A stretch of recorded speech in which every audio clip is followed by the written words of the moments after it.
এবার পল্লব ও সারার প্রেমের সম্পর্কের ব্যাপারটি বাড়ির সবাই জেনে ফেলবে আগামী পর্বে। বিস্তারিত জানতে সম্পূর্ণ ভিডিওটি দেখতে থাকুন। আসসালামু আলাইকুম প্রিয় দর্শক, সবার কি অবস্থা? হাজির হয়ে গেলাম দীপ্ত টিভির নিবেদিত দেনা পাওনা নাটকের 85তম পর্বে কী সব ঘটতে চলছে তার অগ্রিম খবর নিয়ে। এই পর্বে আপনারা দেখতে পারবেন পল্লব যে সারার সাথে সম্পর্ক করছে এই ব্যাপারটি পল্লবের যে ফুফাতো বোন রয়েছে সে তো খুব ভালো করেই জানে, আর এজন্যই সেই ফুফাতো বোন এবার তার ফুপুর কাছে অর্থাৎ পল্লবের ফুপুর কাছে ব্যাপারটি শেয়ার করবে। আর এটি শুনে পল্লবের ফুপু আর এক মুহূর্তেও বসে থাকবে না, সে সরাসরি পাড়ির মায়ের কাছে চলে যাবে এবং পাড়ির মায়ের কাছে গিয়ে বলবে, কী ব্যাপার, খবর শুনছেন? তখন পাড়ির মা বলবে, কী খবর?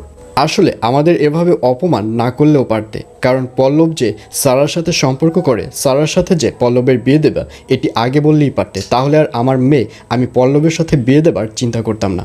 আর এইসব কথা শুনে এবার পাড়ির মা বলবে, বুবু এসব আপনি কি বলছেন? তখন পাড়ির ফুপু বলবে, হ্যাঁ আসলে সত্য কখনোই চাপা দেওয়া যায় না, আর আমি যে কথাগুলো বলেছি এই কথাগুলো অনেক আগেই পাড়ি জানে, বিশ্বাস না হলে তুমি পাড়ির মুখ থেকে শুনে নাও। এবং এক পর্যায়ে পাড়ির মা পাড়ির কাছে জানতে চাইবে যে আসলে ব্যাপারগুলো সত্য কিনা। তখন পাড়ি বলবে, হ্যাঁ ব্যাপারগুলো সত্য। আর এই কথা শুনে পাড়ির মায়ের মুখ থেকে আর কোনো কথাই বেরোবে না। আর অন্যদিকে ইরফানের ভাবিকে দেখা যাবে সে ইরফানকে কোথাও খুঁজে পাবে না, এবং তার মধ্যেই ইরফানকে দেখা যাবে সে তার বড় ভাইকে সাজিয়ে গুছিয়ে উপর থেকে নিচে নেমে আসবে, এবং তাকে দেখে ইরফানের ভাবি বলবে, কী ব্যাপার, তুমি ওকে নিয়ে কোথায় যাচ্ছ? তখন ইরফান বলবে, আসলে আমি চাচ্ছি আমার বিয়েতে আমার ভাইয়া আমার সাথে যাবে। আর এই কথা শুনে ইরফানের ভাবি বলবে, ও আচ্ছা বুঝতে পেরেছি, আমি খুব ভালো করে বুঝতে পেরেছি যে আমাদের উপর তোমার কোনো ভরসাই নেই। তুমি ভাবছো যে তোমার ভাইকে আমরা হয়তো নিব না, আর এর জন্যই তুমি তোমার ভাইকে সাথে নিয়ে বিয়েতে যাচ্ছ, তাই তো? আসলে একটা জিনিস মনে রেখো, এতদিন কিন্তু তোমার ভাইকে আমরাই এবং আমি দেখে শুনে রেখেছি, সুতরাং আমাদেরকে এতটা ভরসাহীনতা মনে করলে কিন্তু তোমার ভুল হবে।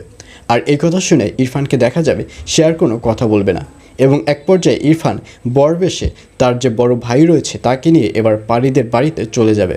আর অন্যদিকে ইরফানের ভাবি এবং ইরফানের বোন এবং ইরফানের মা এবং ইরফানের যে বাবা রয়েছে তারা অন্য একটা গাড়িতে করে চলে যাবে, এবং এভাবেই বের অনুষ্ঠানটি শুরু হয়ে যাবে। আর এছাড়াও থাকবে আর আশ্চর্য সকল ঘটনা। সুতরাং সবাইকে দেনা পাওনা নাটকের আগামী পর্ব দেখার আমন্ত্রণ রইল।